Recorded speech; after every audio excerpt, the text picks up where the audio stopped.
Alright, and welcome back. And so, here we are. We found ourselves to the cinema. It's, first door to the left. We're in the hallway right now, and we find a new mechanic in the game. You see the soup can that is right there in front of us. Moving our way close to it, and my soup swill left some soup laying on the ground for us to sample. That's one of the things that we're going to find in this game, is, the soup cans, and they're going to have different effects. Some of them are good, but some of them will also be bad. That one gives us 1 extra health, as you saw. You see we move up to this phone, and the phone's supposed to do something. Phone. There it is. And so, again, Crivens is going to explain this to us, but we notice the broken heart that's there. What happened is sometimes as we're playing through this game, there are going to be moments where ghosts or certain items are going to cause us to be frightened. If they frighten us, that's double damage to us. And so I'm going to move over here and grab hold of this picture as we meet the newest enemy in the game, the spider. Spider really and truly is nothing to worry about. Very small health. Even in large numbers, it can do some damage, but it's not the worst thing in the world.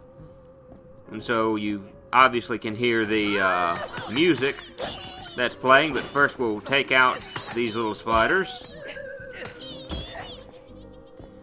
As we walk over this way, we notice the tome. Let's grab that. But we look over and we see there's a mummy that's thrusting his crotch. A skeleton is chasing a zombie. There's alcoholic beverages kind of all surrounding these creatures. It looks to be like a little sailor imp with some miniature booze with him, and they're dancing to an upbeat version of the Grab by the Ghoulies theme. We'll hear that theme again just a little bit later on in the game, but look at them get down. They seem to be really enjoying themselves a lot, but we need to move forward with the game and move on to the next room, as we now find our way to the cinema. Every time I enter into a room and it does this, I get nervous that it's going to take me through the first room. But it allows me control like this again, and I like that. But we are introduced to something else now. We see this young girl that's tied up in tape, and that's an obvious question right now. What's she doing? Well, the Baron has kidnapped and taken prisoner a lot of young people, and he's the only one that can set them free. So, really and truly, we can't do anything to help her out right now. I wish we could, because we don't have the key and won't get it until later. But the thing that bothers me is she's wrapped up in, film. And there's a lock attached to the film. The lock really is not going to make a huge difference right now. She should easily be able to break free unless she's that weak. Or Cooper should be able to help her out at this moment. Now, there are certain others that I can understand why they're locked up and free, or locked up and unable to get out, but this one I don't quite get. She's just not putting enough effort into it. So, sorry we gotta leave you for right now. But there you see the cinema playing. We see the old-timey film in the back, a skeleton playing in the background. And we'll defeat these enemies before we make our way to a scene I don't quite get, and a new enemy. We'll get into that in just a moment. First we enter into the room, and we hit our cutscene. And so Cooper runs out into the cinema to find his girlfriend Amber. He comes around the corner, and there she is. Now, notice her positioning. She is nowhere near the fireplace right now, but what does he tell her to do? What does Cooper tell her to do? Nowhere near the fireplace, but he tells her to hop away from the fireplace. She's not close to it. So she hops forward and trapdoor. Now, the trapdoor shuts, yet Cooper is somehow able to see through the floor. And so now we have to go hunting after her some more. But we can get to the archives through the gaming room, but we can't go the way we came, so we're going to have to find a new way to get there. I don't get how Crivens is able to move through the house. I understand the fact that I guess he works for the Baron, and so that would be the reason why. But he could easily do all of this stuff, you know, for me. Oh, dude, dent in my shin. And breaking a few items. You can find a lot of times good items by breaking some of the things that are around the house. You also have to be careful because of the fact there are monsters that are hiding in those items, so do take care. But we find the newest enemy of the game as I tried to make my way to the rare tome. And that's a haunted television, and as you can see what it did is it created a spider. Those haunted televisions are able to create enemies just out of nothing. And you can't physically attack them. Like, I can't run up to it and punch it, because if I do, it'll send off an electrical shock. And I don't know why Cooper tried to attack the spider just then when I was aiming at the television. Yeah, I know, we can't go through that room, but I do appreciate it, Crivens. You have to attack by throwing items or something of that nature. If you don't, well, it's going to hurt you just to attack it. I was hoping that maybe something would appear from my doing that. But this is the last flower pot in the house, or in this room, and so I'm going to try to use it to attack the television. Kick the spider, and the door should... Okay, so the door's not going to open. Oh, I've got to take the Okay, the fireplace. Well, that made some sense. So now we're back in the gaming room, and here in the gaming room we're going to be introduced to another new enemy.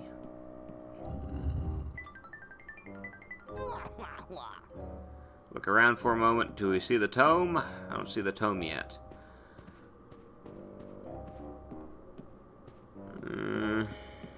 Not a haunted television. Knock those games down, and I think I know where it is. No, it's not in there. Okay. Well, there's our newest new enemy. Haunted chairs.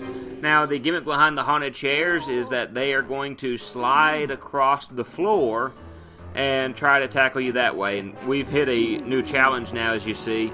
There's a picture of a chair in the top left corner. That means in order to beat the challenge, I have to defeat all of the chairs that are in the room. But what better way to beat a haunted chair than with a regular chair? Just take him out and swing for the fences. But you see that little guy slid right at me and actually did kind of a number on me. But the haunted chairs, again, really aren't all that difficult. If you get them in large groups and they all just start sliding at once, yeah, then they can be troublesome. You saw that I picked up a soup can for Turbo Cooper. My attacks, my running, everything is faster. So, made short work of the chairs with it. And now I'm going to go and grab the tome. It's right here in the crib area. Grab it and head our way. Well, after I destroy what's on the wall. Head our way downstairs. And where do we head once we go downstairs? We find ourselves in the basement. And here in the basement, we will be introduced to another new enemy, and one of the more aggravating enemies in the game.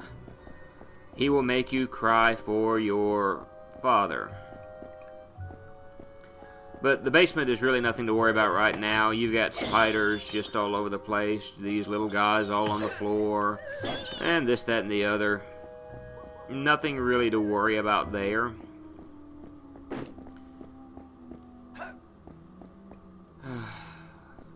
Super weapons. Now, what this does is the super weapon, it causes the durability of the weapon that you're using to it's basically invincible for the moment. And so it only lasts for a few extra seconds, but that can be very helpful as the weaponry will do a whole lot more damage than your regular attacks. And so in a pinch, it's something that can be very helpful. As you can see, now that it's gone, 2 swipes and, you know, I'm down to the stick. And now it's broken. So, yeah, what happened here is I saw kind of the hole in the wall, and I thought that maybe I could break it. And, of course, I picked up a throwing object and broke it before something could be done.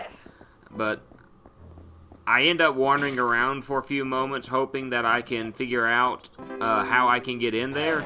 And I do break some items, hoping to find maybe a throwing weapon or something of that nature, and I did not luck out there. I try to move back some in the level just to see what I can find, and I find nothing. I make the decision that it's probably best for me to turn around after a few seconds.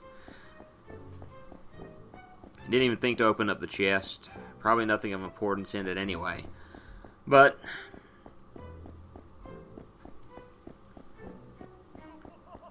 that's the basement at the moment. We're trying to travel through here and nothing. So I was just assured that I could get in there somehow. And I may go back to it a little bit later to see what I can do. But then I'm greeted by 5 spiders who go down fairly quickly. And I really didn't talk a whole lot about the spiders. Their attacks, and in later videos you'll see it. The spiders, what they do is they'll try to kind of curl up into a flying ball and attack you that way. Or they're also going to try to spit spiderweb at you. And that spiderweb will hit the ground or it'll hit you, and what it'll do is it'll slow Cooper's progress down. In fact, in a future video, Cooper's going to have a lot of difficulties because I keep getting caught up in some spiderweb and I keep getting killed by a one-hit monster. But here is one of the more aggravating creatures in the game. This is the mummy. And here's what I don't like about the mummy.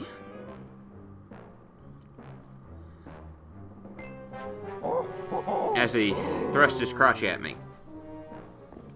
Notice his health. He's at 40 health right there. After one hit. I hit him again. He's still at 40 health. I'm going to wait for him to get up again, and I'm going to hit him again, and he's back at 40% health. And so fire is the only thing that can hurt these zombies. And so for this moment, you get a special weapon. It's a candle. And this candle will take half of his energy in one fell swoop. And so with that, the mummy is dead. The problem with the candle is I'm only going to have it for this room and for the next room. After those 2 rooms, I have to avoid the mummies as best as I can.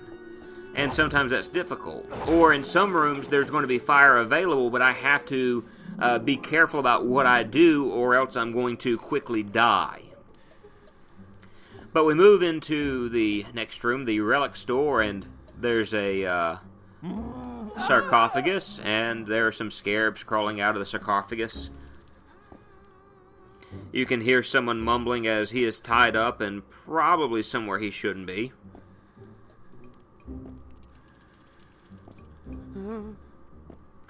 There's a spider, a little bit of health.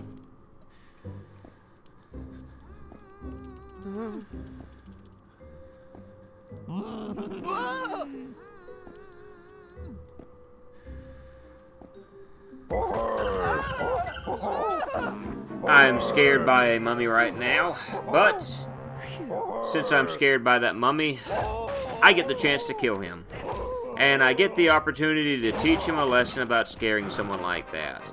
But his death sparks a new challenge. I have to kill all of the mummies, which is not going to be fun. But again, I would rather have that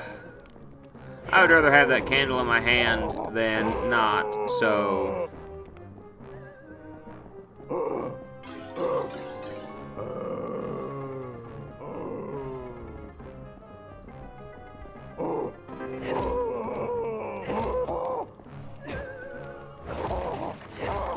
couple of swipes and they're dead. The weird thing is, it says you're supposed to kill all of the creatures that are in the room, but as you can easily see, that wasn't all of them. So I'm going to kill these guys, but I'm also going to show something else that happens in this game. Notice he hits me, makes me dizzy, and pulls out the giant scepter, and I'm trying to run away from him. If a monster makes you dizzy, they have a special attack that will take away a whole lot of your health. He smacked me in the face, and, well, it took away 5 of my health as opposed to 1 or so. But I can easily take them out with a candle, and I do so. And so now I go to make my way towards the wrong door, and then have to remember to head towards the right door. And upon heading to this door, where do I end up?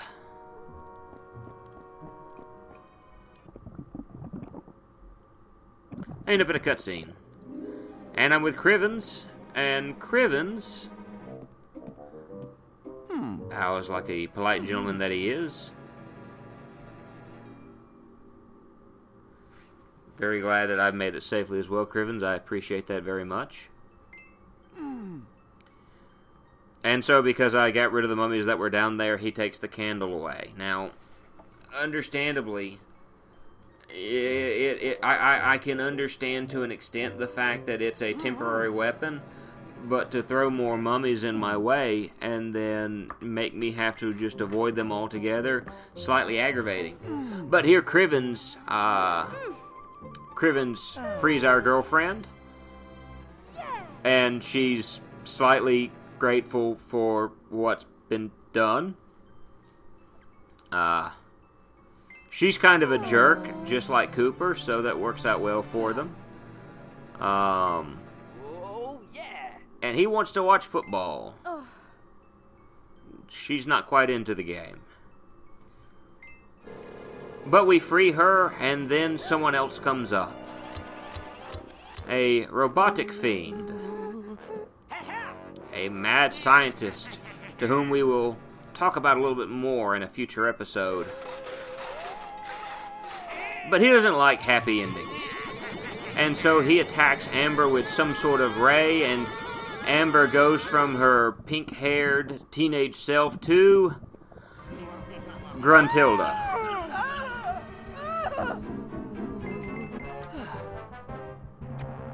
Kind of sucks that your girlfriend scares you like that.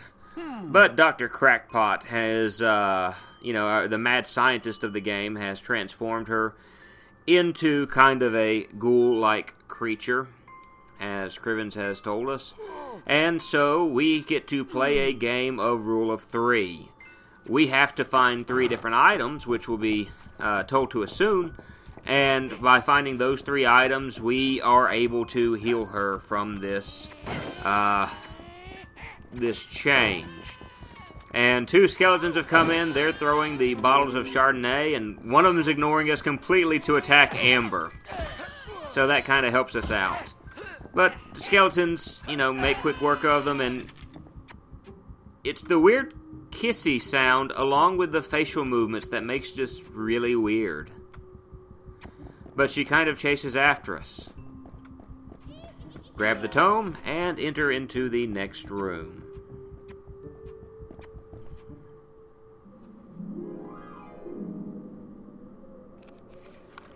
And so that brings us to the cellar.